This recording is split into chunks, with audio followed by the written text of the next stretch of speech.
Good afternoon, boys and girls. What's going on? GoodMicWork back at you. I apologize right off the bat for not being on camera. I'm just not camera ready. My hair's not done, my makeup's not done, and my house is kind of a mess. I didn't have time to set up my normal on-camera look like I do for the Winged Eagles and stuff. So, considering my busy week, this was all I was really going to have time for, is to come up here and give you guys some sort of a live podcast-style stream and review discussing last night's madness between AEW and NXT. The war is here. As far as what I'm going to get into, we're going to review both shows. I'm going to give my opinions on both shows, what I think each show did right and each show did wrong. We're going to talk about the ratings that just came in a little while ago, and not really that surprising numbers, maybe a little bit surprising. I predicted this outcome, but maybe not by this margin. So some interesting news, developing news there in terms of the ratings. And yeah, we're just going to kind of shoot the shit and discuss both of these shows in general. Before I get going here, I want to just make sure that I'm up and running and can be heard. Will look good to me, and I will be acknowledging the chat a little bit more than the Winged Eagle podcast and stuff, but I still have notes to go through and all of that. And if anybody would like to send a super chat donation, your question or comment will be answered and acknowledged. I just might not see it right away, and I might have to go back and catch some of those up. So just keep that in mind as we go through here. I've got about an hour to hang out before I have to head off to work, and I've got a long night of work ahead of me. And then first thing in the morning, I head off to LA for SmackDown. I'm going to be at SmackDown tomorrow night at the Staples Center. I am excited as shit for this. Got a small little meetup planned with a few listeners that have sent me some direct messages on Twitter, and I'll be hanging out across the street from the arena at a little smash burger restaurant and meeting up with a couple of people before the show starts, and then I'll be heading indoors and might even meet up with a listener or two in there as well. And I am really excited for the show. WWE is stacking this deck with the big title match with Kofi Kingston versus Brock Lesnar. We got The Rock appearing on the show. Excuse me, loser leaves town ladder match between Kevin Owens and Shane McMahon. I thought that Stone Cold was advertised for this, but I haven't seen him lately, so not sure if he's going to be there or not. And of course, the big 4 horsewomen tag team match. So it looks like a stacked show tomorrow, and I can't wait. But they got a lot to follow because, Jesus, some of the shit we saw last night was absolutely incredible. And I'll get into that in a minute, but I wanted to give you guys that schedule update first. And since I'm heading to SmackDown tomorrow, that means there won't be a Winged Eagle podcast on Saturday, unfortunately. I'm not getting home until late Saturday afternoon. I won't have time to put notes together, catch up on stuff to give you guys a meaningful podcast because the next day on Sunday is Hell in the Cell. And for those of you who have been paying attention to my last couple of streams and episodes, I have let you know that for this Sunday, I will not be live reacting to Hell in the Cell. I'm going to be coming up here and doing a live review instead immediately after the show, getting a little bit burnt out on the reactions. And since I do Raw every single week, and now my Winged Eagle podcasts have moved to a live on-camera format, I kind of thought you guys might be a little bit tired of my face.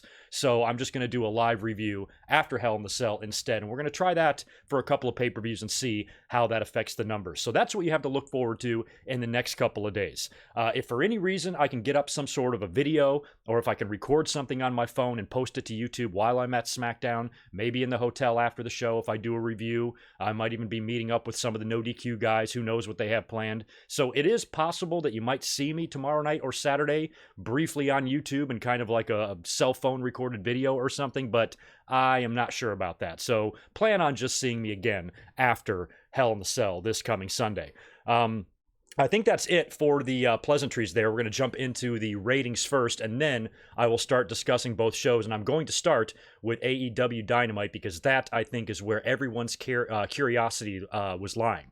And unfortunately, because of my SmackDown trip tomorrow and my very busy weekend with Hell in the Cell and everything, it would not have been responsible for me to take last night off of work. So unfortunately, I had to miss week 1 of AEW versus NXT live. I wasn't able to see it live. I was trying my hardest to glance at my phone. You know, I've got my cable streaming service right on my phone, so I was flipping back between TNT and USA all during work, which I didn't get much work done. And I tried to watch what I could, but I had to wait until I got home last night to watch both shows in their entirety, which I DVR'd. So I did that, made my notes, and I've been so busy that I have not even been on YouTube to gauge and judge all of the other podcaster and YouTubers' opinions on these, but I would guess that I'm probably going to be in line with most of those. But I haven't really been able to see, other than the feedback I've gotten from you guys on Twitter, what everyone else is saying. But based on what you guys told me, and before I was able to come home and watch both shows in their entirety, and based on what I saw, I was pretty much in line with what you guys felt too. So we'll discuss all of that in just a minute. But first, we got to get into these ratings.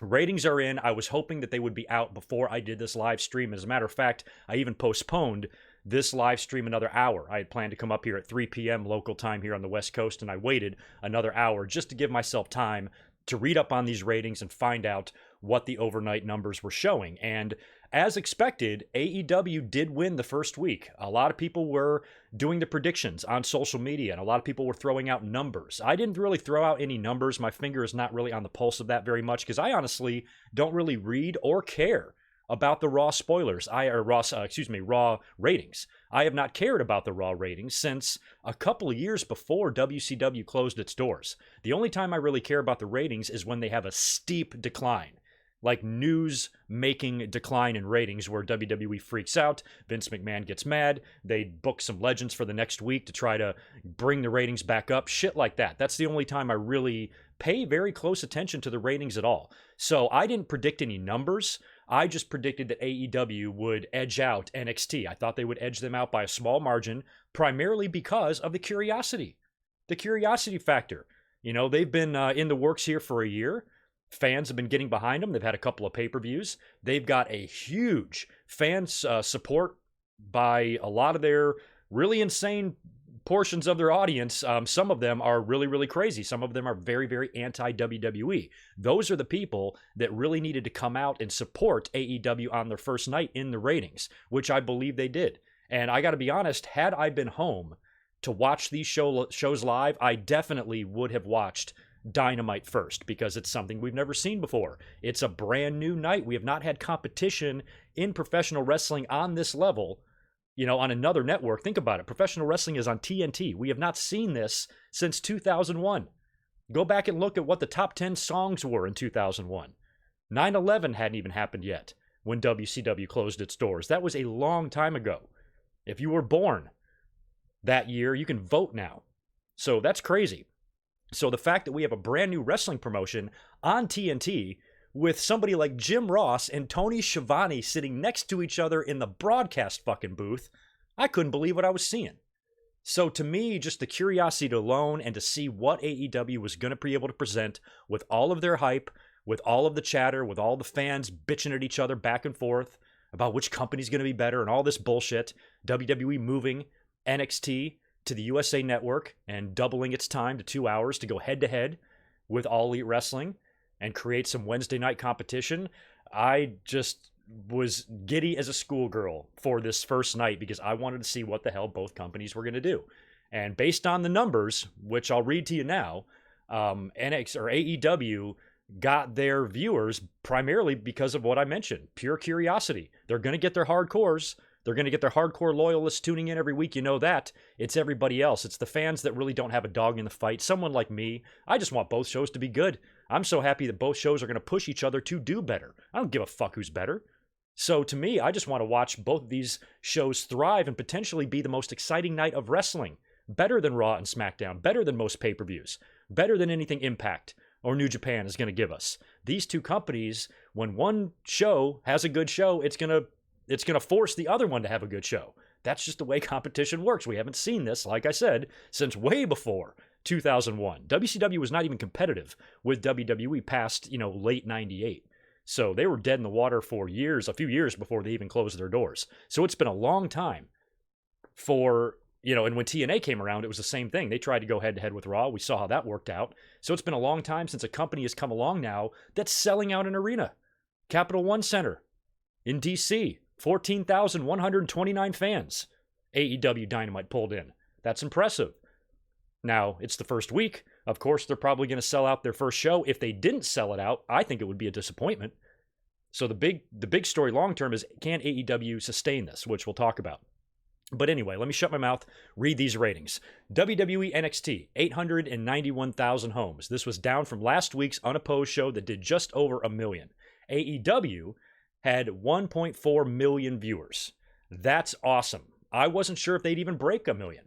And apparently, the really interesting figure here in terms of the ratings was when it came to the 18 to 49 demographic. I think AEW nearly like doubled NXT in that particular demo, which is pretty impressive. So that's a pretty telling number there. You had a lot of people tuning in just to see what AEW was going to look like, how the show was going to be produced and presented to the audience, and that would have been the reason I would have tuned in. Like I said, had I been home to watch this shit live, I definitely would have watched AEW first. Well, actually, I take that back. I would have been sitting here, right here at my computer.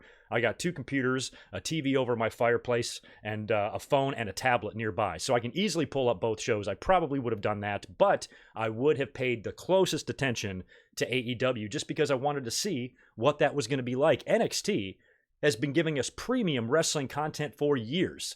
You know, they just had to keep the status quo. We were getting Riddle and Cole, which we know would be off the hook, and it was. That's going to be match of the week. You know, with the season premiere of Raw, both shows on Wednesday nights, tomorrow night's crazy-ass SmackDown, and a pay-per-view on Sunday. I don't expect anything to top that Riddle and Cole match. And we knew that match was going to be good. And that just speaks volumes to NXT. It's like the fans don't even have to question if their show is going to be good. We know it's going to be good. So it's like a spoiler. Spoiler, NXT is going to be great. We can come back and watch that later. Let's check out AEW's first show because this is something new, something fresh, something that wrestling fans have been screaming for years. You know, to me, it would be silly to watch NXT first and then watch AEW later. You got to tune into the competition on the first night, man. You know, even if you're on the other side of the fence, even if you're one of these people, because there's 2 camps of really, really strong wrestling fans, each wanting the other promotion to fail, which I think is just the stupidest fucking thing anybody could ever want. But you do have those fans out there, you know, so they, you know, you expect them, you know, to watch what they want to watch, but everybody else, I would assume, would need to tune in and watch this competition because it's something new. It's something we haven't seen, and it was, you know, the curiosity factor was there. So in the long term, this is a great number for AEW. Can they keep it up? 1 year from now, where is this company going to be? And are things going to change? Are they going to be able to sell out every arena? I don't think so. They're not going to pull in 15,000 fans for every single weekly show. There's no way. I think the crowd's going to have to get smaller there. And, you know, who knows? NXT might have to make some changes as well. But based on what I saw last night, and I'm going to go through my takeaways from both shows here after we're done reviewing them. But one thing that I noticed right off the bat, after watching both shows, the main thing I noticed is that AEW and NXT proved to us as wrestling fans that 2 hours is more than enough time for a professional wrestling show. Both of those shows got all that they needed to get in and more, if you ask me, as far as what they gave us. Good wrestling, entertainment, crazy, wild, wacky, professional wrestling stuff. It really goes to show how long and ridiculously long Monday Night Raw is. You don't need a 3-hour show. So I think that going forward, Wednesdays are going to be fun because I think WWE, who incidentally issued a statement congratulating AEW. Listen to this. This is the statement that WWE released earlier today. I quote, "Congratulations to AEW on a successful premiere. The real winners of last night's head-to-head telecasts of NXT on USA Network and AEW on TNT are the fans who can expect Wednesday nights to be a competitive and wild ride as this is a marathon, not a one-night sprint." And that's them. I mean, they're echoing my thoughts there. You know, I've been saying that to everybody, you know, who's been arguing. You know, like, bottom line here is if you have a strong opinion, if you have a strong typing in all capitals, screaming opinion about a particular side, you're just flat out not impartial, and I'm not going to take you seriously. You know, so it's when it comes to statements like this is exactly what I have been saying. We are going to benefit from this, the fans, you know, to wish or claim that a company's not going to make it or they're not going to survive or they're crap or going downhill. After week 1, by the way, there's some people that think AEW isn't going to survive and their show was a mess. It was booked like shit. Everybody on the show is a talentless bum. That's what people were saying, you know, and those are the type of people that are really kind of hard to argue with. But in the end, why would you be like that? Why would you want to see the other side not succeed? If the other side succeeds, that means your side is going to succeed. Like, how hard is it to understand that? You know, even if you really want to pick a side, because truth be told, back in the Monday Night Wars, I was firmly on the side of WWE. But I would certainly tune into WCW when they would have a good show. I wouldn't try to pretend that Goldberg's run wasn't fun as shit, and a few on the NWO wasn't great. I wouldn't pretend that. I might not like it. I might not like that they're winning the war and kicking their ass, but I wasn't going to bullshit myself into thinking that what they are doing isn't working. So if the ratings and the fan attendance and the fan support continues to thrive, then you can't say that AEW is a failure filled with a bunch of talentless no-name bums. That's false. That's incorrect. So I think both fans, I think fans on both sides need to give each other a break and just appreciate what you have here. I mean, maybe some of the younger audience just don't appreciate what this really means. When WCW closed its doors and WWE swallowed up WCW and ECW, the market was cornered and competition was dead. And it's been virtually dead. You had a few little bubbling promotions that tried, like TNA, and they had some pretty strong fan support, very similar to what you see from the AEW crazies right now. They had a lot of that, maybe 10 years ago, but it didn't last because mistakes were made. And based on what I saw from AEW Dynamite, it does not look to me on the surface, and like I said, just on the surface, I'm just a casual observer. It doesn't look like to me on the surface that they are the type of company that are going to make the catastrophic mistakes that TNA made. You know what I mean? And we're going to talk about that kind of as we go through the show here, but I'm going to start reviewing AEW first. Before I do that, I want to just go over here to the chat and say hello to everybody, make sure I'm still up and running. 120 people in the chat right now. That's not bad for a Thursday afternoon. And I apologize for the wacky-ass time here. This was really the only time that I had to come up here and do this review. If you could do me a huge favor and smash that thumbs up for me, I would really appreciate it. You guys were awesome. And once again, I apologize for not being on camera, but I just didn't have my hair did. You know what I mean? Anyway, let's start rolling in to All Elite Wrestling's Dynamite for Wednesday night. Like I said, came from the Capitol Center, or the Capital One Arena, excuse me. I think it used to be the Capitol Center in Washington, D.C. Just a little bit over 14,000 fans, sold out show. And the one thing I noticed right up front, it was a very good looking show. And I mentioned this in a previous podcast, that one thing I was hoping between AEW and NXT is that they would look different, that each show would have a different vibe and feel. And I had a feeling that was going to be the case, considering that NXT did not plan to leave Full Sail for the NXT shows. They're going to stay in that 400-seat arena and produce their television there, where AEW was going to be going into bigger arenas. And they were in a large building here with a sellout crowd. The house lights were turned up. You could see the audience. It was a very nice-looking, good-looking, colorful-looking presentation. I thought the production looked amazing. You can definitely tell that this company has got money and funding and support behind it. They are taking things seriously. The set itself, the one thing I liked about it is that I like that it appears that chandelier thing is going to be a fixture. That's going to be kind of like their trademark thing. I'm pretty sure that's been present at every show they've had so far, and I like that. But the rampway and the stage area, as pretty as it looked, it was still your typical run-of-the-mill wrestling stage. That's the way they all look now. Big screen, entranceway, ramp, configuration of lights, shit like that. So aside from the chandelier, the show didn't look that much more special. If you close your eyes and you slap WWE logos all over the AEW logos instead and replaced them, it would look just like a WWE show, basically. So there's a few things that they do differently, like the guardrail. I really like that. NXT and AEW basically have the same guardrail. They use those old school metal ones with the coverings on them instead of the big giant, wall with a moat of snakes that WWE surrounds Raw and SmackDown with. So I like that it's a little bit more intimate there. And there are a few slight differences, but overall, they look like kind of like a WWE produced show, which, to me says they've got a lot of money to, have those type of production values. So I thought overall the show looked good, colorful, slick, great production, and it was appealing and attractive to the eye. And when you look and compare it to NXT, who's got that dimly lit arena, excuse me, with only about, 400 people does Full Sail hold? Very small, intimate arena. The shows side by side, if you're watching them on a split screen, they do look incredibly different. AEW appears like the bigger show. It looks like the bigger wrestling company. Imagine that. Imagine WWE having competition out there that looks bigger than them. That's pretty crazy. However, NXT, small, intimate setting is done by design. That's done on purpose. If they wanted to take this show to a bigger arena, they could. And I wouldn't be surprised if maybe in the future they go down that road, because that might be where some of the casual ratings and audience members might come from. It might come from people who who maybe used to watch wrestling back in the day or have a mild curiosity about wrestling, and it's Wednesday night and they see the two wrestling shows on, if they see one that looks like it's in front of 100 people in complete darkness, and then you have another one in a big, bright, colorful arena with all sorts of funky, crazy shit happening and guys going through glass coffee tables and shit, the casual fan, the casual, curious watcher might be more inclined to watch AEW. And that's the type of thinking that I always believe that Vince McMahon has.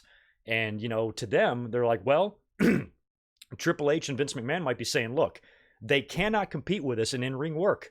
They might have some bigger names. They got the Jerichos and they've got the Codys, but there is no way, I don't think any wrestling really can outdo anything NXT does on a takeover show or basically on any card when they want to. So if WWE feels that the wrestling is going to be better no matter what, so we don't have to compete or improve in that department, maybe we need to do something else. And that might be when you kill the individuality or the kind of unique feel that NXT has. If you start moving them into bigger arenas and produce them like a Raw or SmackDown, that could be a mistake in the long run in terms of the identity of NXT.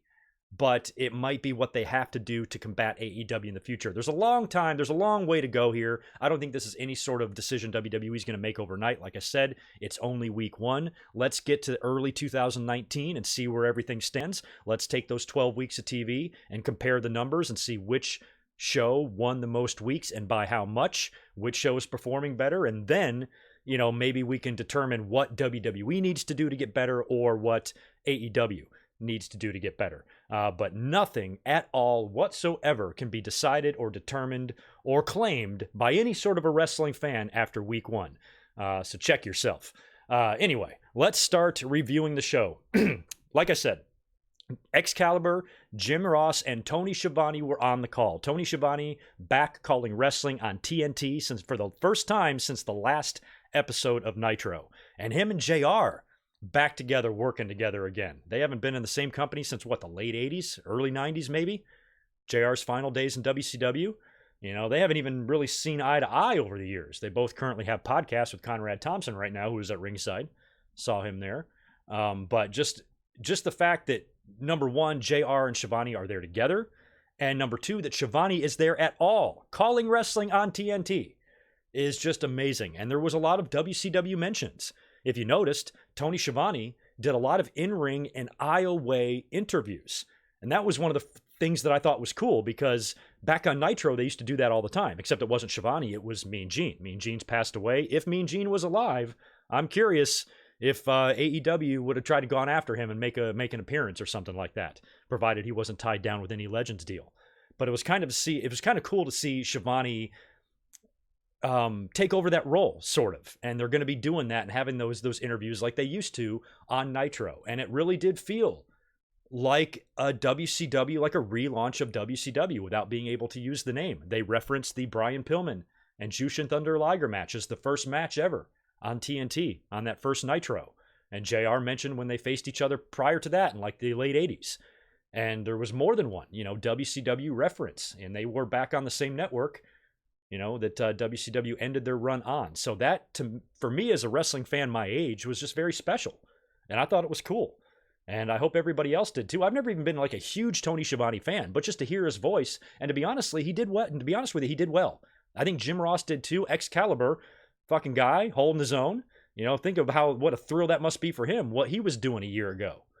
And now he's sitting on TNT next to Jim Ross and Tony Schiavone. I'd be pissing myself. So I thought the commentary team was great. I thought they held it together. Jim Ross is not the Jim Ross of old. We all know that. And there's sometimes during broadcasts that we've seen him on AEW and when he's done some New Japan stuff that he seems a little lost out there. And he's just getting older. He's just not the Jim Ross of old, to be honest. And that's totally okay. But I thought he held it together, and his commentary in the last couple of AEW shows I thought has been really good. And I thought the three of them worked well together, and I like them as a threesome. Put those guys on Raw. I'd be fine with that. But anyway, really cool just to kind of see that as a wrestling fan my age. Schiavone back on TNT, JR and Schiavone together. Just all sorts of WCW references, a Rhodes family influence, kind of hanging over the whole thing. Dusty was looking down with a big-ass grin. I'm the Dream's faith, baby. It was there. And I'm happy. Just happy for everybody involved. So anyway, let's go to the first match. Speaking of Dusty, his boy Cody was in the first match against Sammy Guevara. Now, this was a really good match. This match went head-to-head on with NXT, Matt Riddle and Adam Cole. Now, Matt Riddle and Adam Cole was presented commercial-free, and that was a takeover quality fucking match. And when you compare the two opening matches, Sammy and Cody was great, but it was not Cole and Riddle. However, if you just take Cole and Riddle out of the equation, you judge this match for what it was. I thought it was really good. Cody, of course, is getting the title shot against Jericho on November 9th at Full Gear. This was a really great, exciting match with a lot of good spots.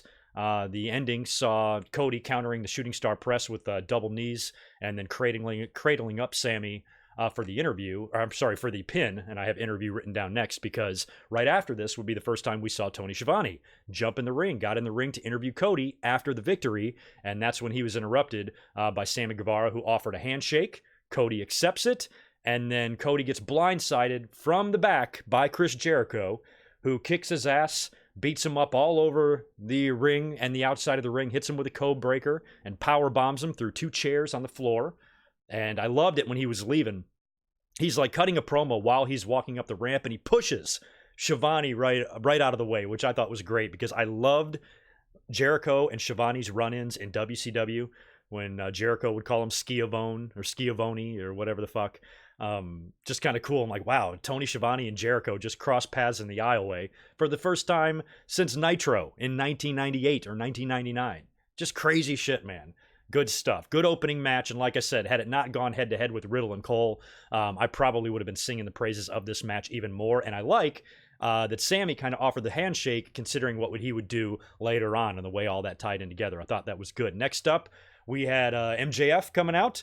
He's going to face Brandon Cutler in a match. He did tap him out in that. He cut a promo before the match as he's walking down to the aisle, giving the fans a ton of shit. He's the biggest dickhead in professional wrestling. Apparently, lately, he's been giving a lot of shit to the Dungeons and Dragons fans, or the Dungeons and Dragons community. I didn't even know I don't even know what Dungeons and Dragons is. I just thought it was something from when I was a kid and in school, and the weird kids played it or whatever, but I guess it's still a thing, and he's giving all the fans shit about it, and he was getting a lot of heat for it on Twitter. I saw a lot of people saying, man, attacking D&D fans is like lame, and I'm like, I didn't even know they still existed. So anyway, I guess there really is an audience out there, and it's understandable because, hey, we're all wrestling nerds, right? And so no matter what you're a nerd of, you're a nerd. So D&D fans are welcome into the wrestling community anytime they want. I'm sure there's plenty of them, so I guess they're an easy target for somebody like Maxwell. And he does his thing on the mic, and he's great. Sometimes, I want to ask you guys this. What do you think? Do you think sometimes, and I'm just saying sometimes, that he maybe overdoes it on the dickage a little bit? I'm not saying he's being too mean. I don't think there's any really such thing as being too mean. If you're going to be a heel, be a heel.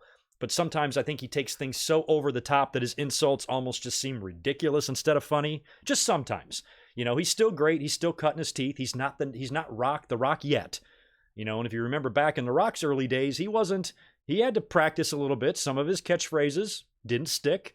Some of the things he said and some of the ways he delivered promos, it took him a while. Even when he turned heel, he didn't turn into The Rock overnight. It took a little while, and that might be what we see from MJF now. So for people that say, oh, he'll never be as big as The Rock, or he's a discount Miz, I think I called him Walmart Miz when I first saw him. So for the fans that say that, relax. The kid, what is he, 13 years old? He's super fucking young. He's got his life ahead of him. He'll get better, and he'll probably turn out to be one of the best promo cutting people we have in the business, in the next couple of years. So maybe this particular promo by MJF wasn't a home run, but it wasn't bad either. I still enjoy him. I'm still entertained as hell by him. And I like the way he really aggressively professes his love. At some point we got to get some sort of a turn on Cody, and we'll talk about that because Jericho has, started this big faction, and he's getting the title defense against Cody soon, and maybe that can be where you do the turn, or maybe you can just tease the fans with it and keep making the fans think he's going to turn, and you drag this shit out for like 3 years. That would be funny too.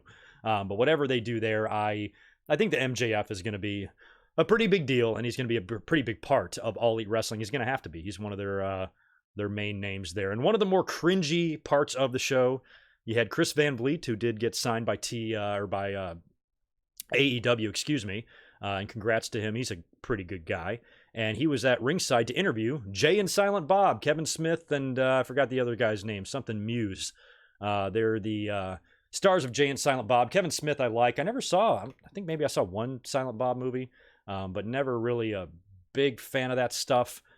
And they did a little bit of an interview where they talked about Chris Jericho. They were then interrupted by the Private Party.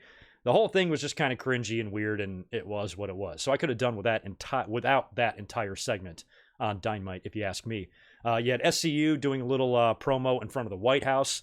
Scorpio Sky just does an absolutely insane Barack Obama impression. It's fucking spot on. They were then interviewed in the aisleway again, in the arena, by Tony Schiavone. Phoenix and Pentagon showed up. It leads to a big brawl and a pull apart. All the agents are out there and a bunch of officials to pull apart that whole deal. And that was what it was. We're back in the ring now for a great match between Pac and Hangman Page. This was really good. Hard hitting, brutal. Pac wound up getting the win here. He hit the Black Arrow into the Brutalizer submission for the win here. So Hangman is kind of in a decline after winning that Battle Royal, getting the title shot or a chance to be the first ever champion, losing that match to Jericho, and now dropping another one to Pac, who's looking very good. I mean, very fucking good. And I really like him. One of my favorite things about him is that for a guy his size, they really do a good job of booking him as a badass. It reminds me of like Pete Dunne. There's a dream match for you. Holy shit. Think about that match. Pac versus Pete Dunne. For you wrestling nerds out there that can help me with this, because I don't know. Has this match happened before? I'm inclined to believe that it has not. And if it did happen, if you could put present day Pac and present day Pete Dunne in the ring, which ring would you like to see it in? Would you prefer it in NXT or AEW? That's something to ponder right there. Instead of arguing with each other about which company's going to be better, let's think about some fun shit.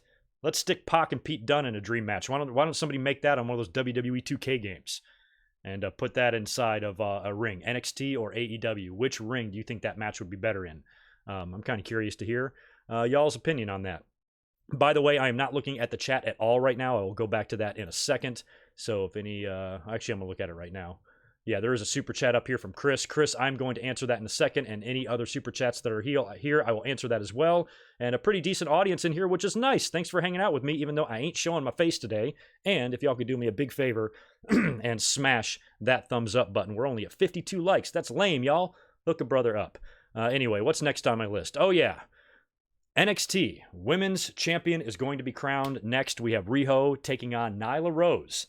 Yeah, Dr. Britt Baker did guest commentary for this match, and you had a women's match on NXT as well, and I'm going to talk about that later. When you compare the two women's matches, I thought Candice and Shayna was much better than this, but this was a good match, and it got a really surprising outcome. I did not expect Riho to win this. She's 11 years old and 65 pounds is what she looks like. And she's in there with this fucking moose, and I thought there was no way that she was going to be able to defeat Nyla Rose. I thought, just because of the publicity attached and everything going on and all of that, if you have an opinion about this, I really don't care. I don't want to hear it. But I just thought that given the way they've been pushing her, presenting her, promoting her, that Nyla Rose would be your first ever AEW champion. And she lost. She lost to Riho. There were some insane spots in this. I want to say it was a top rope, like Northern Light suplex that somehow Riho managed to deliver to Nyla Rose. I don't even know how the hell they pulled this off, but it was a crazy looking spot. There was a really nasty, hard back bump on the floor that Nyla Rose took when she landed on a pile of chairs. And in the end, after a bunch of near falls and a lot of surviving by Riho, she winds up hitting Nyla Rose with a double knees to the face, gets the pin, and is your brand new, first ever AEW Women's Champion. And I think that's great. I mean, I thought Nyla Rose was going to win, but I certainly didn't really care who won. I'm certainly not disappointed. When you judge both of these athletes, I think Riho's the better wrestler, and she is might be a better person to maybe build your women's division around. She might be able to have better matches with somebody like a Britt Baker or someone in the future. I don't know, but I thought that since you haven't even crowned your tag team champions yet, you already have a heel as your world champion. Putting a babyface champion in the mix is probably a good idea. Congrats to Riho. Not a bad little match, but not that great either. It was nothing special, basically, is what I'm trying to say. Now, after the match, it got weird. A lot of matches were like this. on Dynamite. After the match, we had Michael Nakazawa in the ring for some reason to interview Riho on her victory. Nyla Rose attacks both, hits Michael with a power bomb. Kenny Omega has to come out to make the save and save little Riho. So that was kind of a mess at the end. And I guess that goes to show that the issue is not over, and Nyla will probably get a return match. And since we now don't have to wait months in between AEW shows, we get another one next Monday. So a Nyla Rose title rematch could be coming in just a matter of weeks on TNT. Next up was the main event. Now, this was the big six-man match. Kenny Omega and the Young Bucks was going to take on Chris Jericho and two mystery partners. Now, Jericho revealed his mystery partners on, what did he do it, on YouTube or Being the Elite or somewhere? Maybe it was just on social media. He announced it like the day before. It was, in fact, going to be Santana and Ortiz. This match was all over the place. Now, just when you judge this match, these six competitors, oh shit, this is going to be fun as hell. It was. And lots of the crazy, typical Young Bucks spots who were just dressed out. They looked awesome. Everybody just looked really good in this match. You know, they were dressed for TV. That's for sure. They all got their spray tans in. They all looked great. And the match was a lot of fun. You know, and there was a match on NXT that was going head-to-head with this, with the Street Profits and Undisputed for the tag team titles, and that's another match. Now, these matches are two completely different matches, so it might be a tough question to pose to all of you, but I was kind of curious, which tag match, since both shows had tag matches in the main event, which one do you think was better? Did you appreciate the Undisputed Era and Street Profits more for just maybe the pure wrestling involved, or did you appreciate the insanity that was this six-man match? Because this thing got crazy. At one point during the match, Kenny Omega is in the ring all by himself, and from behind, we knew Moxley was going to be on the show. He was advertised. Moxley shows up, much like he did when he showed up at Double or Nothing. It almost looked like the same thing. He kind of got in from behind, and he had that same little look and that little neck crink that he does. You know what I'm talking about, that Moxley look, right? It looked like identical to Double or Nothing. But gets in the ring, attacks Kenny Omega. They brawl into the backstage area. They're kicking the shit out of each other. And then, in this absolutely insane spot, you've got Moxley hitting Kenny Omega with a DDT through a glass fucking coffee table. Jesus Christ, man. I am really hoping that was a gimmicked table. That better have been some sugar glass or something like that, because if it was not, and these guys said, yeah, let's go buy a glass fucking coffee table from IKEA and DDT someone through it. Do we remember, oh God, what is fucking Goldberg in the limo? You know, Shane McMahon got all cut to shit in that King of the Ring match with Kurt Angle. You can have that's just a really dangerous thing to do. So, you know, you get a big enough shard of that thing, you know, breaking and then just stabbing you, you know, you could get seriously injured on that. So if I had to guess, that was a gimmick coffee table, but I don't know if they really want to take a bump like that going head first through fucking glass. Yikes. It was an awesome spot. It's what probably is going to make AEW TV 14. You're likely not going to get, even though we've had some pretty wild no holds barred matches with Riddle and Killian Dane lately, I don't think you're going to get anybody going head first through glass on NXT. So some of the crazier things, the more violent type of wrestling, the thumbtacks in the mouth, you know, the baseball bats, the glass coffee table bumps, maybe a little bit more blood and guts. You'll see that on you'll see that on AEW before you'll see that on NXT. So that is what's probably going to set the shows apart, is that NXT is going to probably continue to do what they do, while AEW is just a crazy wild ride of a wrestling show. So it feels like not only that do they have, you know, separate looks and feels to their environment, but they have separate identities too in terms of how their shows are and what kind of action you can expect to see. AEW gives you more of that anything can happen feel, I guess, considering how out there and how booked to hell this match really was. I mean, so much shit was going on. So when you have Omega and Moxley brawling through the backstage area and going through glass tables, that leaves the Bucks down a man against Jericho and Santana and Ortiz. Eventually, Jericho would get the pin on Nick Jackson with the code breaker, and they would continue the attack on the Bucks. So it's 3 against 2. They're just beating the shit out of the Bucks. That's when Cody does a run in. He comes in to try to make the save, and he's followed by Sammy Guevara, who, when Cody turns around, he looks right at him. And remember, the two had a handshake earlier on in the night, and I'm so glad that handshake happened, because Sammy just nailed Cody with a gnar nut shot. Cody goes down like a ton of bricks. That was fantastic. Then out came Dustin Rhodes, who's, trying to help out his brother and brawling. And then in the biggest surprise of the night, we had Jack Swagger. Jack Swagger showing up, killing Cody and Dustin. You had Sammy Guevara, Jericho, Santana, and Ortiz, and Jake Hager. I almost said Sammy Hager, but yeah, Jake Hager, all there. Apparently, I don't know if this is a group, a faction. I don't know if this is going to be Chris Jericho's backup. Hager was kind of presented like Jericho's muscle almost, the way the announcers were talking about him. And Jim Ross loves Jake Hager, and it was great to see him there. I mean, we're all very happy for him. Everybody loves Jack Swagger, We were all pulling for him so hard in his MMA ventures and stuff, and he was doing really well. And to see him here is not really that big of a surprise. His name was rumored all week.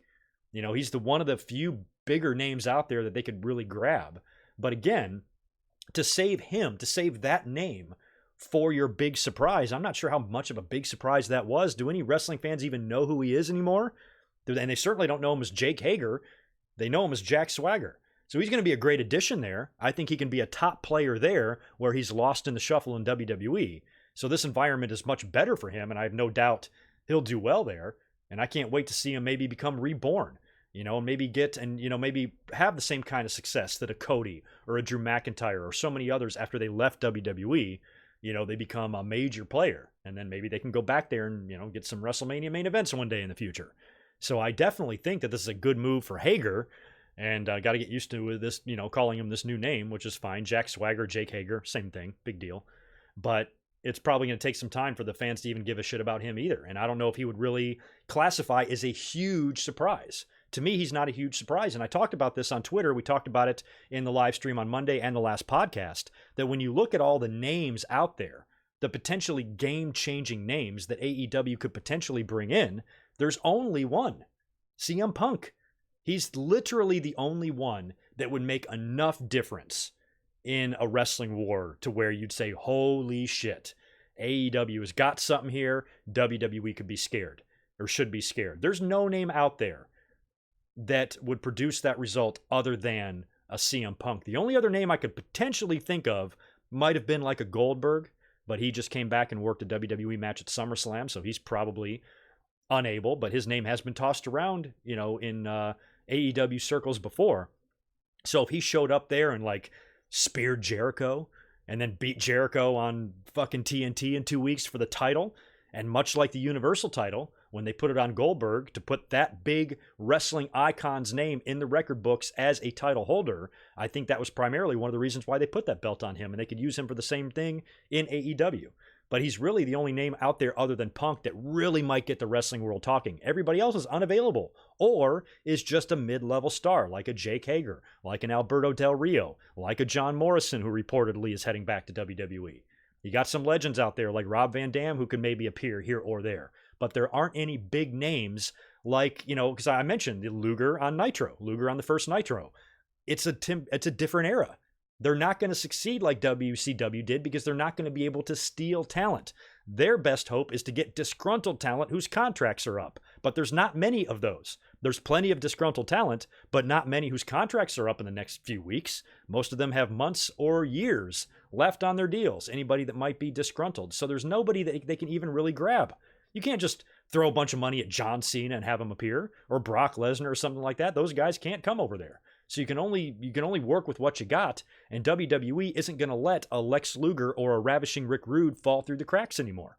That's not going to happen. This is what we've got now. So AEW needs to maybe not worry so much about big surprises and just present to us a good wrestling show, which they did. I give the show an A grade. It was exciting. And I like the way they look. I like the way the show looked. And for the first ever show, launching your first ever live show, and you've never done it before in your lives, to be able to put on a good show like that, I think they deserve to be commended for that. There was no technical difficulties and there was no errors, hiccups. It ran like a well-oiled machine. It ran like a WWE-produced show. And it was streamlined. And I was happy for them. They're here to play. And they mean business. Now, like I said, given what we saw, can they sustain this? You got to remember, in 6 days, we'll get another one of these shows. There's no more 3 months between shows or 2 months between pay-per-views and shit. This stuff's on now every single week. So they got to bounce back next week, and they got to bounce back the week after that, and they got to keep this momentum going and hopefully retain a lot of those initial viewers that maybe tuned in for the first week just to see what it was about. You got them the first week. Great. Congratulations. Now you got to keep them. Can you keep them? And that's the question that needs to be answered. No fan knows about it. None of you in the chat who are saying they are or aren't going to sustain those ratings, you don't know. You don't know. Nobody fucking knows. So don't pretend that you do. So we got to just wait and see how AEW progresses here and how NXT continues to combat them and how the ratings are going to fluctuate. I want to see how far, because I will predict this. I think that AEW is going to have a small decline next week. Maybe they'd still do over 1 million viewers, but maybe not 1.4. You know, and you got to wonder, if Dynamite goes down, does that mean NXT goes up? Do you think there was, like, let's say 100,000, maybe 200,000 people that maybe tuned in? Like I said earlier, if I was home to watch these live, I definitely would have watched AEW first. But in a month from now, if NXT's putting on the better shows, I'm going to be watching NXT first, and I'll catch up on AEW later. So that's what you got to try to see, is how this is going to be moving forward. So you can't judge anything by 1 week on either side. AEW shouldn't be celebrating because they got another show in 6 days. WWE shouldn't be panicking because they have another show in 6 days. And the fans shouldn't be panicking or celebrating because we all have 2 more shows in 6 fucking days. So to me, this is great. To me, I'm excited for the possibilities of Wednesday nights. I'm even going to try to manipulate my schedule at work a little bit so I can be home for a couple of these Wednesday nights. As a matter of fact, I should be home to watch both shows live for at least the next 2 or 3 Wednesdays in a row here. So that's kind of exciting. And I just can't wait to see what the future holds. I want to see both companies absolutely kick ass. And I think they will, based on what we saw in the first week. I think we're in for a fucking treat. Before I get into NXT, let me jump back over here to the chat. Still a pretty decent audience, but my likes are ass. If y'all could hook me up with some of those, I'd appreciate it. Looks like only one super chat, only one little lonely super chat in here that I got to go back and answer, from Chris Ludecki. Thank you for the $5, brother. If the show next week for AEW isn't as good as this week, you know people will overreact. Well, yeah, I kind of talked about that. I'm sure you got the crazies on both sides. You got crazy anti-AEW people and you got crazy anti-WWE people. My hope is these people just cancel each other out and collapse into a black hole of stupid, and we don't have to worry about them. So I try my best to ignore those type of people on social media, but it's kind of hard when they're tagging in a bunch of posts and telling you that AEW or WWE is going to be out of business in 6 months. There's people on both sides of those camp, and they're both equally dumb. Let's move into NXT now. Let me get my NXT graphic up here for us. 2 big returns on this show. I might blow through these results a little bit quicker than the AEW ones because I really only planned on streaming for an hour, and it's almost an hour. But there's still plenty of stuff to talk about. And the first thing we're going to talk about is the amazing NXT TakeOver caliber match between Matt Riddle and Adam Cole. Holy shit, did I enjoy this thing. I, like I said, wasn't home to watch this stuff live, so I was at work and I was glancing at my phone, and when I turned on my phone right at the top of the hour, of course, I had it on TNT. And I had to kind of turn it off and go back to work, come back to it, and glance at the Cody-Sammy match. I was basically just trying to get a feel for what the AEW environment looked like. And during all this, I didn't even switch over to USA. I did not realize that Matt Riddle versus Adam Cole opened the show. So I'm watching the show later on my phone, glancing at it, and I'm like, when the hell are they going to do Riddle and Cole? And then the show's over, and I'm like, what the hell happened? So anyway, I was so preoccupied with trying to eyeball AEW that I missed that Adam Cole and Riddle opened up the show. This thing was presented, like I said, commercial-free. This thing could have been on a TakeOver and held up with any TakeOver main event title match they've ever had. This was really good. Adam Cole has been working legitimately injured with a fractured wrist. He's got a cast on it and everything. That would lead to the finish. He would actually crack Matt Riddle over the head with the cast and hit the last shot for the victory.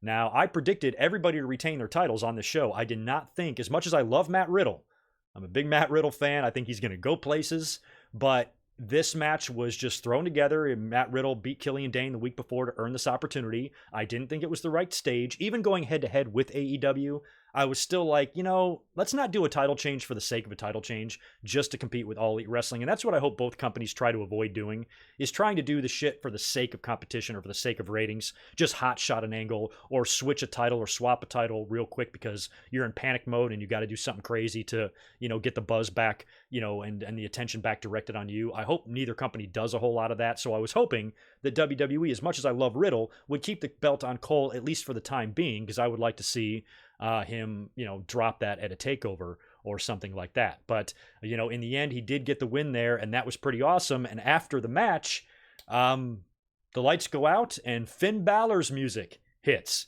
Crowd shits themselves. Finn Balor comes out to the ring, gets face to face with Adam Cole, gets on the mic and announces that he is officially back in NXT. Yes. How happy are you guys? How wonderful is this? A lot of times I say that NXT stars should not have been brought up. They shouldn't have even brought this person up. Just keep him in NXT. Finn Balor is not one of those people. There's plenty of people on the main roster that I would like to see go back to NXT that I feel like should have never been called up to begin with. Finn Balor, however, isn't one of them. When he got brought up, you got to remember, this guy was your first ever Universal Champion in WWE. Defeated Seth Rollins at SummerSlam, got injured in the match, forfeited the title the next night, never even got his title rematch, and was never able to rebound or bounce back from that, and we never got a chance to see what the Demon would do as champion on the main roster. Luckily for us, they at least protected the Demon on the main roster. He never lost a match. I thought for sure he would come back and do one more with the Fiend, and it would be Demon Balor and the Fiend in one more match, and the Fiend would hand the Demon his first loss on the main roster. Unless he goes back there to still do something with him, I don't know, but it looks like he's in NXT to stay now. And I love that because at least the Demon was protected if maybe the rest of Finn Balor was not. And now it looks like Adam Cole has got a challenger or two on his doorstep, because we'll talk about what happened later on here in a minute. But do you guys feel as good as I do about Finn Balor coming back to NXT? You got to, right? Certainly you are happy like me, right? He's definitely better off there. Now, one thing I'm curious of, and I'm wondering about, and I should check with some of the journalists like, Sean Ross Sapp or someone like that who might be able to fill in some of the details here. But what I want to know in terms of like a wrestler's contract, if you're on the main roster and you're on the road, your contract money, a lot of that's broken down a lot of different ways, including like house show payoffs and pay-per-view payoffs and shit like that. So if you're making that main roster money, but you're heading back to NXT to maybe tour with them or work TVs, how do they make up that revenue? How do you make up that money that you would lose not being on the road with the main roster? I'm kind of curious how all that works. Or if you just get to keep your main roster salary down to NXT, and then maybe some of the bonuses and shit is cut out. I don't really know how all that works. So I don't know if they'll maybe keep Finn Balor on the road on the main roster somewhere. Maybe he'll work some Raw and SmackDown shows here or there as surprises during live events. But otherwise, he gets to camp out in fucking Orlando. Not a bad deal. So anybody that they bring back to NXT from the main roster, I'm curious how the contracts work. How are things structured? How are the guys paid? Is there any difference of the money? Is it a demotion? Is it not? I would think that it's not. If they want to move talent around from brand to brand, it shouldn't affect your pay at all. And how cool is that? That, NXT, that's the thing that WWE has the ability to do. They basically had two surprises on their show that was a bigger deal than AEW's Jake Hager surprise, and both of those surprises were already employed in the WWE anyway.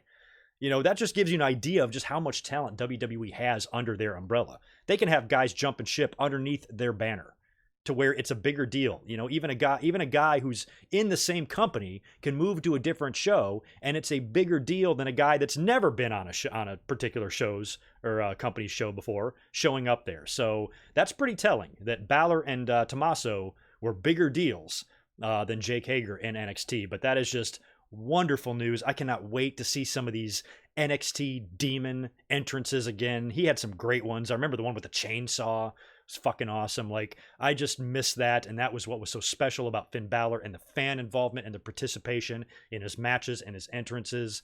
I just loved it. I'm happy he's back, and I'm wishing Balor all the best, and I think he's really where he needs to be. And that's what NXT's going to have to do if you want to combat with AEW. You got to put some bigger names there. As Kenny Omega said, it's a promotion full of developmental stars, right?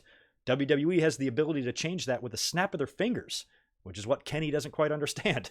So Balor is now there, and if WWE wants to bring a bunch of other guys with bigger names that aren't doing much on the main roster, they have the ability to do that too. They can bring Shinsuke or Sami Zayn back, or Kevin Owens, or anybody like that. Bobby Roode. There's lots of guys that they could bring back to NXT that I think would be much better there than where they are. But a pretty big opening match and a pretty big opening surprise for NXT. And that's what I'm saying here. The fans are tuning in to AEW for the curiosity, but how can you say that anything we saw on Wednesday was better than that Riddle Cole match? If you're judging this impartially, nothing touches that. We had the Velveteen Dream promo up next. I really liked that we had the two shows kind of paralleled each other a little bit. Each one had a women's match. Each one had a world title, or I'm sorry, each one had a women's match. Each one had a tag main event. Each one had a promo by their two flamboyant stars, MJF and now Velveteen Dream. That would be a match, huh? Velveteen and MJF. Where would you like to see that one? I asked you the question about Pete Dunne and Pac earlier. Which ring would you like to see that match in, NXT or AEW? I ask you the same question here for Velveteen and MJF. That would be fun. Velveteen is talking about Roderick Strong. Apparently he's going to be having a title rematch coming in the near future. I did hear that Velveteen was nursing some sort of a back injury or something like that, so hopefully he's all right and he'll be good to go here in the next week or two. We had Io Shirai defeating Mia Yim in a pretty good match. Io Shirai won with that just absolutely beautiful looking moonsault. Nailed Mia with that and got the pin. Pretty good match, but nothing great, nothing out of the ordinary. Good solid women's match, and that's about it. We had Johnny Gargano picking up a big win over Shane Thorne. Solid match there too. Big win for Johnny. Shane Thorne looked good, I thought. He did pretty well in that match. But he lost after Johnny nailed him with the super kick and got the pin there. And another just kind of solid win for a major player on the roster. I'm really glad that Gargano is staying put. I'm hoping he gets back in the title mix at some point. And now you got Balor, you got Riddle, you got Cole, you got Ciampa, you got Gargano. You got a lot of, I think, world title players there. And you can even throw names like Pete Dunne and guys like that in as well. So the talent is definitely there. And the Gargano and Shane match was fun, but at the same time, maybe uneventful, I guess would be fair to say. Next up was the women's title match. Again, I had a lot of people telling me that Candice was going to win this. And was like, why? I just predicted Shayna to win all along. To me, and like I said, and like you guys know, I don't watch a ton of NXT, and I don't keep up with it as much as I should. But I at least watch it and try to keep up with it. And for me, if you're trying to think of Shayna and the eventual person to end this long run of hers, to me, Candice just wasn't the girl. And I know we all adore Candice. I love Candice. As a matter of fact, given the finish in this match, I would like to see Candice go to the main roster. They might not want to separate her and Gargano. That would suck. But, if they put her on the main roster, she could fit right in with the Alexa Blisses and everybody else. Nothing else for her to do in NXT. So she's actually a female name that I'd be okay with them moving up. She's ready. But she wasn't ready to win the title here, and I didn't think she was going to beat Shayna. Shayna tapped her out, the rear naked choke, as always. I thought it was a better match than Rio versus Nyla Rose, for sure. And like I said, I'm hoping that Ripley is the one to defeat Shayna. And it cracks me up how many fans get upset every time she retains. Do you guys really just want to see her drop the title because you're sick of her? So many people wanted Candice to win. I just don't think that would have been the right way to end an epic run like this. I saw somebody tagged me in a tweet saying, man, can we please not have a year-long title run for Shayna? And I'm like, why not? This is professional wrestling. Raw, SmackDown, NXT, AEW, New Japan. You've got 10 million title belts floating around out there. It ain't going to kill you if you build and book one champion in a long run. What's the deal? And what's the big deal with that? And I've been saying all along, I've just been waiting for Shayna Baszler to run into somebody and have a match with somebody that I feel is credible enough to knock her ass out. And so far, I just didn't want to see Io Shirai beat her. I didn't want to see Candice LeRae beat her in the couple of matches she's had. Nobody's spoken to me. Nobody's, really grabbed my attention and saying, okay, this chick could knock Shayna's ass out. Until Rhea Ripley came along. And they had that match on NXT a few weeks ago. They kind of ended in a DQ or something like that. Nothing at all was resolved there. And if anybody's going to take that belt off of Shayna, Ripley's my girl. Now, you guys can correct me if I'm wrong. I'm NXT illiterate, so maybe I'm way off base here. Maybe she's not even in line. Maybe she's not even going to be the next challenger for Shayna Baszler, but we do have a takeover coming up. It's going to be in Chicago. Shayna has held that belt forever. When are you going to do it? Hell, takeovers might be a thing of the past. WWE might be planning some of their big title matches for the USA show, presented commercial free. Rhea Ripley, Shayna Baszler, main event of NXT on Wednesday. Ripley takes the title off of her. But I think if anybody's going to beat Shayna Baszler at this point, Rhea is the one that makes me feel the best. She's the one that I said, okay, she's a credible and believable opponent for Shayna Baszler. I just never thought that Candice, or Io Shirai or anybody else has been worthy enough, I suppose, of beating Shayna. And I've been fine with her retaining. I don't care how many women she beats. Cracks me up how fans get mad. Boy, you guys would have hated the 80s, man, with the way champions were holding on to the belts back then. But the fact that we have 9 million championships in the professional wrestling landscape and nobody can handle just one having a long run, get over yourself. Let Shayna have a run and let WWE wait until somebody can take her out, which makes it a bigger deal.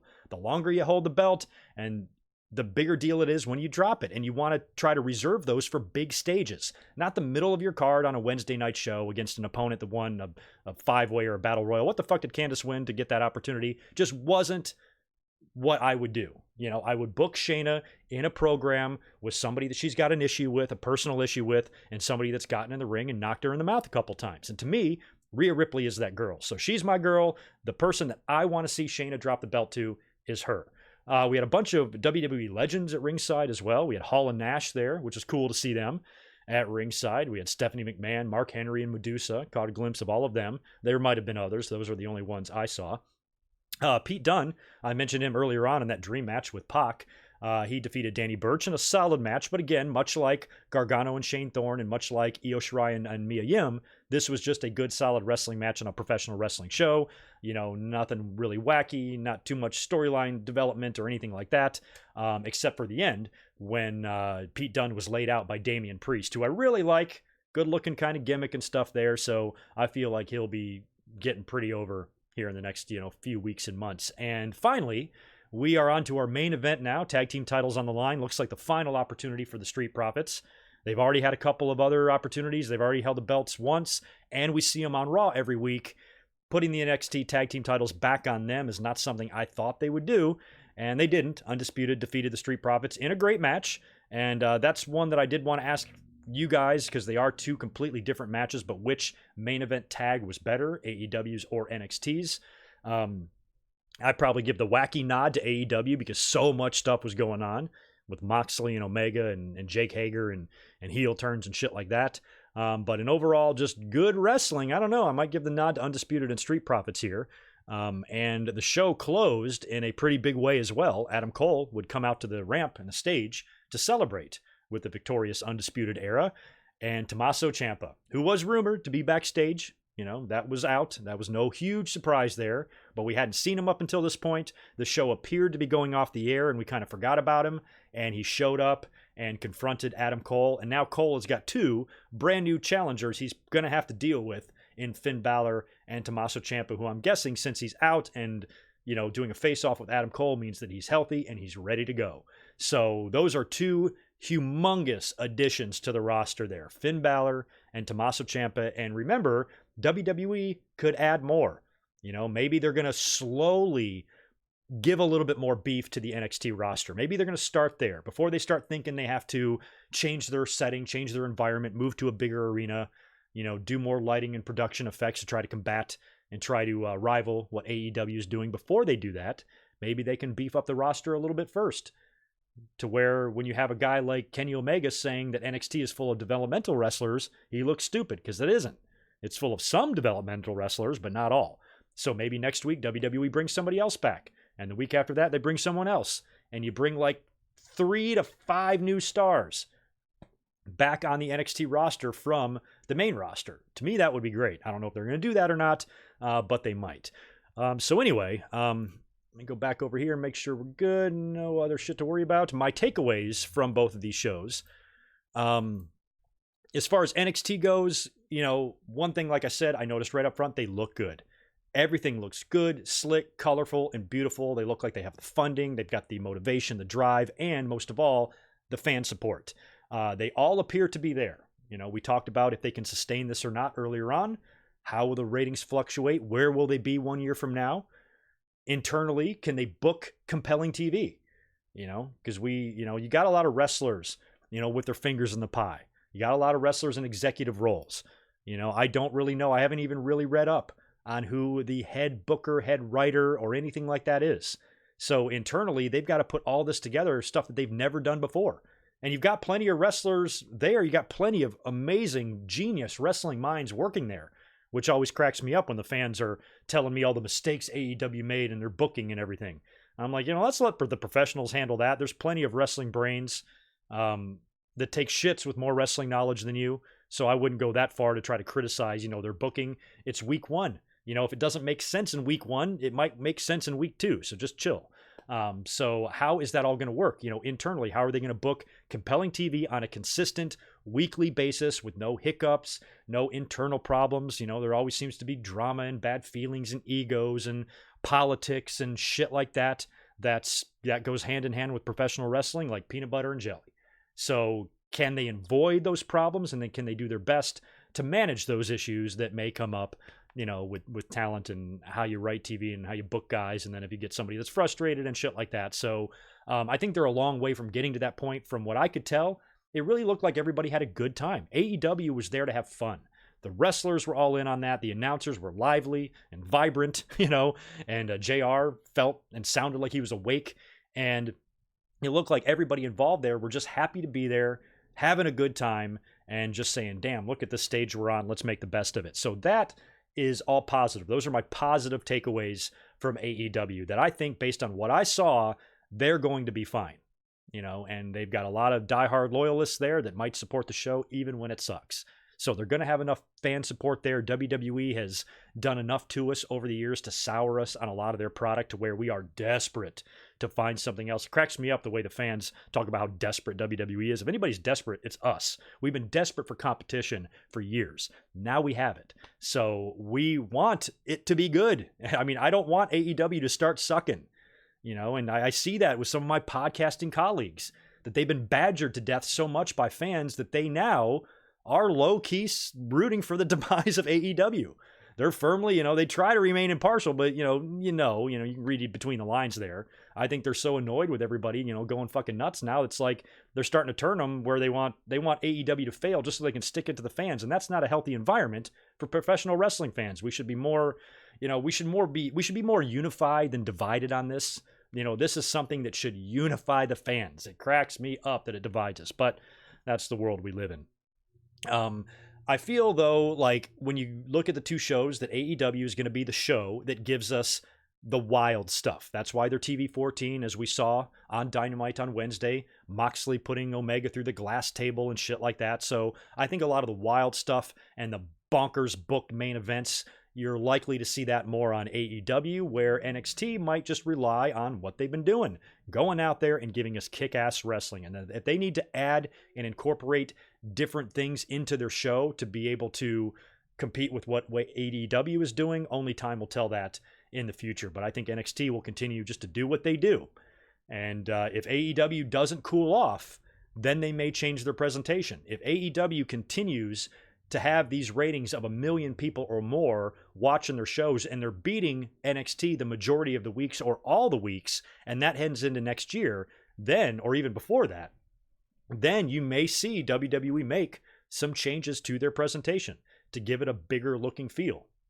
Because like I said, that casual audience watching the two shows side by side, Dynamite looked like the bigger show, bigger arena, bigger production. It looked major league, where NXT did not. And that's pretty crazy. Usually that's reversed when you're talking about WWE and any sort of competition they might have. So anyway, that is basically my thoughts in a nutshell. Just a little bit over an hour here, giving you my thoughts on AEW and NXT. I'm happy with what I saw. I thought both shows were good. I guess I can't get out of here without saying which show was better. It's just hard, It's like when you it's the same thing as saying like who's a better wrestler, Hulk Hogan or Bret Hart. Hulk Hogan made the most money. Hulk Hogan was the biggest star. Hulk Hogan was the household name, but Bret Hart could do it in the ring. You know, and I kind of feel like those two identities existed with AEW. You know, AEW felt like the bigger show. More fans were tuning in to that out of curiosity, where NXT just did their thing. They're basically the exact same show that was on the WWE network, except on cable now and 2 hours longer. Other than that, it was just good, solid wrestling. So I'm going to give, since the ratings gave AEW the nod, I'll give AEW just the better wrestling show. Did they have the better wrestling? No, they did not. Matt Riddle and Adam Cole was the best match of Wednesday by 6 fucking miles. By 10 miles. And will likely be the best match of the week with the 4 big shows, including a pay-per-view that we're going to see this week. I'm betting on that. So I don't think the main event was better. I don't think the women's match was better. And I don't think any of the one-on-one matches on AEW were any better than NXT. But AEW had just the most exciting shit going on, all sorts of craziness that you would expect from a professional wrestling show, and maybe even, I dare say, felt a little bit more like a professional wrestling show because of all the wacky stuff where NXT focuses a lot more on just the in-ring wrestling. So, yeah, I guess I'll reluctantly, I suppose, give the nod to AEW, but taking nothing away from NXT. That was an amazing show. And I think in the long run, if my wrestling fan gut instinct has to make an assessment here, I would think that if I'm a betting man, in the long run, I feel like NXT is going to provide the most consistent entertainment and most consistent wrestling on a week-by-week basis. They've been at it for so long. They've been doing their thing. They've got their niche. All they have to do is do that on USA. Where in AEW, they're brand new. They're still cutting their teeth. There's a lot of learning and mistakes that are going to be made, and there's a grace period, a learning phase, you know, that needs to be given to them as well. And not everything is going to flow perfectly at first. So I think NXT is the more likely brand to give us consistent, good wrestling every week without fail, where I think AEW has more of a chance to kind of be up and down. Just based on what I saw. That's my impartial opinion with no dog in the fight. So, and I'm not even saying I'm wrong or right. I'm just saying that that's what my instinct tells me. And the only way to be proven right or wrong is to give it time. No fan, no Twitter account, no asshole can prove you right or wrong. The only thing that can prove you right or wrong is time. No tweet can do it. So I just say let's wait and see. Let's wait and see how this goes. But all in all, I think we're really lucky to be in the situation that we are in. So anyway, I am going to get the fuck out of here. And you know what? Since I've been talking for an hour to young Danja, is this going to be on the podcast feed, i.e. Spotify? You know what? Yes, it is. I didn't plan on doing that. I thought this would be a YouTube-only review. But given the fact that it's gone over an hour, I will definitely put this up. Unfortunately, as I have an ambulance driving by me or a cop car, one or the other, unfortunately, I'm leaving for work right now, and I've got a long night ahead of me. So I'm not even going to be home till close to midnight. So it's probably going to be about 6 to 7 hours from now, and I will have that audio available, yes. So keep that in mind. This entire review will be available on my website for download and on Spotify, iTunes, and Stitcher Radio and all that shit. So thank you guys very much for listening. How Weezy, good to see you. Thank you for that compliment, and thanks for hanging out and being my mod today. You guys have a good rest of your day.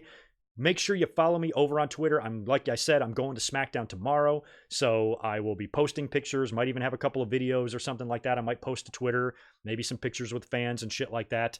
And once I'm in the arena and I'm sitting down and I'm at my seat and I get a look at what the set looks like, I'll tweet out a picture of that too. So make sure you follow along with me tomorrow on social media on my SmackDown conquest, and I will catch you guys this coming Sunday after Hell in the Cell. Immediately after the pay-per-view, we'll be up here for a live review. So you guys have a great rest of your day. Have a great weekend, and we will talk to you real soon. Be good.